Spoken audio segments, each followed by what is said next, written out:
That Friday evening started like any other, except for the fact that I had been looking forward to spending time together all week.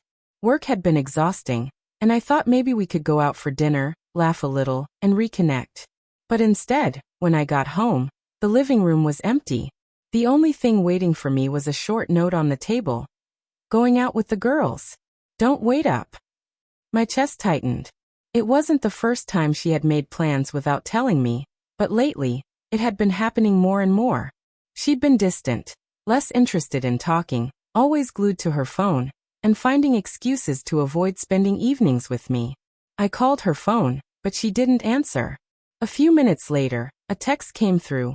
Relax, I'm with friends. I'll be late. I stared at the screen, a mix of frustration and sadness building inside me. I wasn't the jealous type, but being left out repeatedly, especially without a simple conversation, made me feel invisible. Over the past few weeks, I'd noticed a pattern.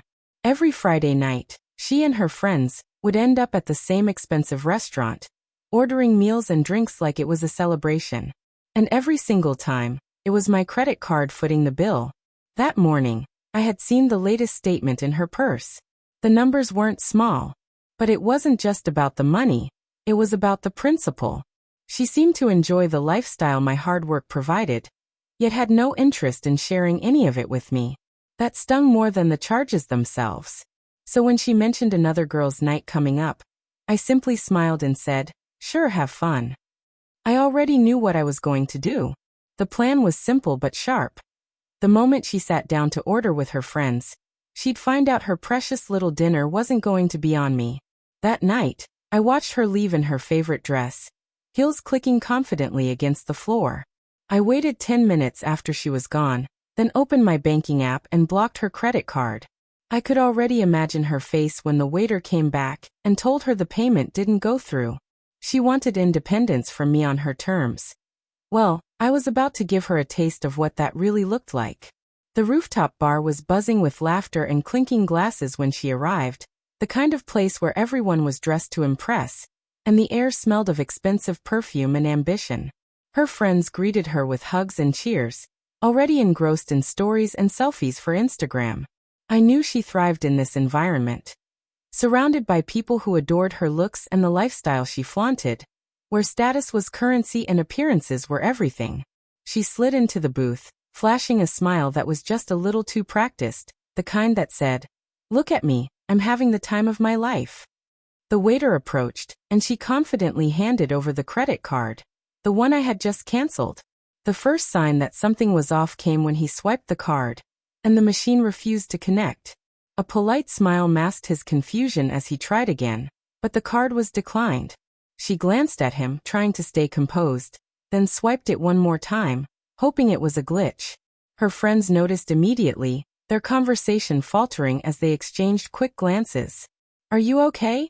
one whispered, suspicion creeping into her tone. She nodded, her fingers trembling slightly as she tried to insert the card again. The waiter returned with a sympathetic smile but shook his head. "Sorry, ma'am, it's not going through." For the first time that night, the confident facade cracked. The friends exchanged awkward smiles, some whispering under their breath, while others gave her a look that said, "What's going on?" Her cheeks flushed a deep red, not just from the cold breeze of the rooftop, but from the embarrassment of being publicly exposed. She excused herself to the restroom, leaving her friends to stare at empty seats and half-finished drinks. Behind closed doors, her phone buzzed, multiple missed calls and a few texts from me, none of which she answered. I imagined the panic rising in her chest as she realized I had taken control of the one thing she thought was hers. The financial freedom to live this double life.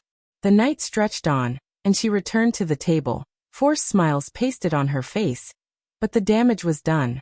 The whispers followed her, and the photos she tried to snap for social media seemed hollow and staged.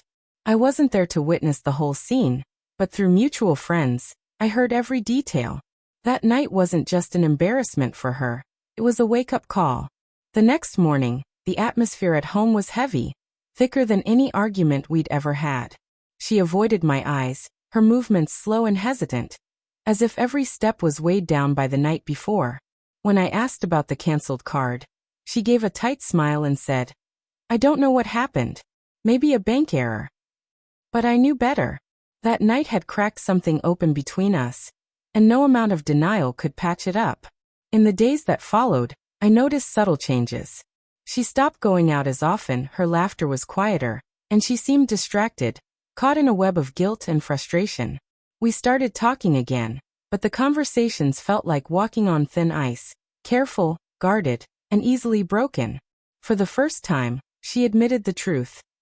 How much she relied on the life I provided, how she'd taken it for granted, and how embarrassed she felt when everything came crashing down in front of her friends. It wasn't about the money, at least not just the money, it was about respect and honesty.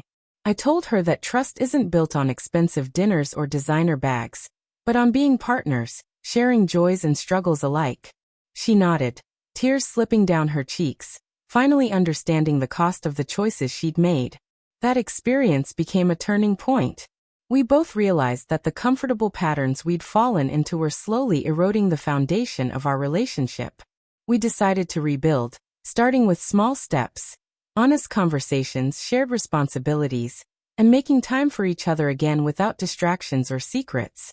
I never told her that canceling the card was my way of testing how much she valued us beyond the surface. I wanted her to see that a relationship isn't a luxury item you flaunt to the world, but a commitment that needs nurturing, respect, and trust.